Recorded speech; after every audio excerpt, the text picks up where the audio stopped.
Some Letters by Georgia O'Keeffe. You can read these letters yourself at georgia-o'keeffe.com/letters. To Anita Politzer on October 20th, 1915.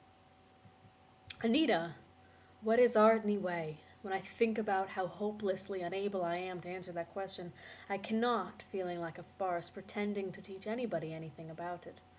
I won't be able to keep at it long, Anita, or I'll lose what little self-respect I have, unless I can in some way solve the problem a little, give myself some little answer to it. What are we trying to do? What is the excuse for it all? If you could sit down and do just exactly what you wanted to right now for a year, what in the dickens would you do? The things I've done that satisfy me most are charcoal, landscapes, and things. The colors I seem to want to use absolutely nauseate me. I don't mean to complain. I am really quite enjoying the muddle, and I am wondering if I'll get anything out of it, and if I do, what it will be. I decided I wasn't going to cater to what anyone else might like. Why should I? And when you leave that element out of your work, there is nothing much left. I'm floundering, as usual. To Sherwood Anderson, a writer, in September 1923. Whether you succeed or not is irrelevant. There is no such thing. Making your unknown known is the important thing, and keeping the unknown always beyond you. Catching, crystallizing your simpler, clearer version of life only to see it turn stale compared to what you vaguely feel ahead, that you must always keep working to grasp. The form must take care of itself. If you can keep your vision clear, I some way feel that everyone is born with it clear, but that most of humanity, it become blasted one way or another. I can never show what I am working on without being stopped.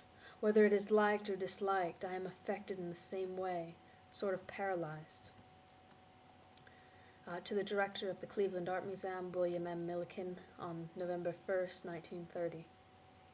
Dear Mr. Milliken, I have been hoping that you would forget that you asked me to write to you of the white flower, but I see that you do not.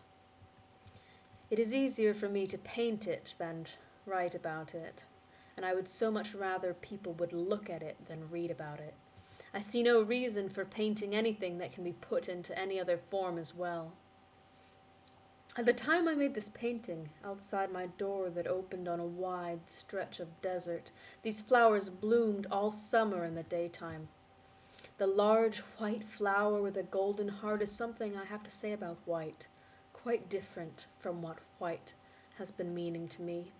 Whether the flower or the color is the focus, I do not know. I do know that this flower is painted large to convey to you my experience of the flower. And what is my experience of the flower if not color? I know I cannot paint a flower. I cannot paint the sun on the desert on a bright summer morning, but maybe in terms of paint color I can convey to you my experience of the flower, or the experience that makes the flower of significance to me at that particular time. Color is one of the great things in the world that makes life worth living to me. And as I have come to think of painting, it is my efforts to create an equivalent with paint color for the world, life as I see it. Yours very truly, Georgia O'Keeffe. To Jean Toomer, the poet, on February 8th, 1934. Even my show I do not particularly enjoy thinking of.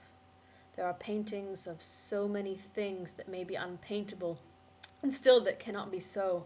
The feeling that a person gives me that I cannot say in words comes in colors and shapes. To Katie Wells, the artist, late February 1938. I knew that when I wrote that I was hurting, the artist in you and I, like it, that you kick back and spit at me. It isn't that I have a particular liking for being treated that way, but I like the artist standing up for himself, believing in his word no matter what anyone may say about it, believing in what one does oneself is really more important than having other people pat you on the back. To Maria Chabot, friend and photographer of Georgia O'Keeffe, written on an airplane in November 1941. It is breathtaking as one rises over the world one has been living in, looking out at and looks down at it, stretching away and away, the Rio Grande, the mountains, then the pattern of rivers, ridges, washes, roads, fields, water holes, wet and dry, then little lakes, a brown pattern, then after a while, as we go over Amarillo country, a fascinating restrained pattern of different greens and cooler browns on the square and on the bias, with a few curved shades and many lakes. It is very handsome way off into the level distance, fantastically handsome, like marvelous rug patterns of maybe abstract paintings. The world, all simplified and beautiful and clear-cut in patterns like time and history, will simplify and straighten out these times of ours. What one sees from the air is so simple and so beautiful, I cannot help but feeling that it would do something wonderful for the human race, rid it of much smallness and pettiness if more people flew. However, I am probably wrong, because I will not really be very different when I get my feet on the earth than I was when they left it. To Dorothy Brett, February 15, 1932. That memory or dream thing I do that, for me, comes nearer reality than my objective kind of work. To Sherwood Anderson in late February 1924. My work this year is very much on the ground. There will only be 2 abstract things, or 3 at the most. All the rest is objective as I can make it. I suppose the reason I got down to an effort to be objective is that I didn't like the interpretations of my things. To Waldo Frank, January 10th, 1927. I would like the next exhibition to be so magnificently vulgar that all the people who have liked what I have been doing would stop speaking to me. My feeling today is that if I could do that, I would be a great success to myself. To Henry McBride, 1929. You know, I never feel at home in the East like I do out here, and finally feeling in the right place again, I feel like myself and I like it.